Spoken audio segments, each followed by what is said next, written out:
Alam mo bang may lugar sa mundo na hindi lumulubog ang araw kahit alas 12 ng gabi? Isang kakaibang tanawin. Alas 12 ng gabi, ngunit maliwanag pa rin sa paligid. Walang buwan. Walang bituin. Tanging araw ang nagniningning sa gitna ng kalangitan.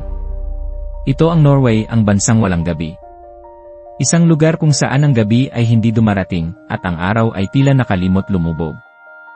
Ang Norway ay matatagpuan sa hilagang bahagi ng Europa, isa sa mga bansang umaabot sa loob ng Arctic Circle. Tuwing panahon ng tag-init, mula Mayo hanggang Hulyo, ang mga lugar gaya ng Troms, Nordkapp, at Svalbard ay nakararanas ng tinatawag na midnight sun. Isang likas na fenomenon kung saan hindi lumulubog ang araw sa loob ng maraming araw, minsan pa nga ay mahigit 2 buwan. Ito ay dahil sa aksis ng mundo na nakatagilid habang umiikot ito sa araw. Sa panahon ng tag-araw, mas tumatama ang liwanag ng araw sa mga polar regions, kaya't walang gabi. Ngunit paano nababago ng walang gabi ang buhay ng mga tao?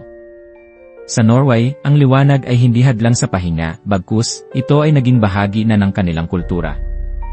Sa kalagitnaan ng gabi, makikita mo pa ring may nagbibisikleta, namamasyal, at nagkakape.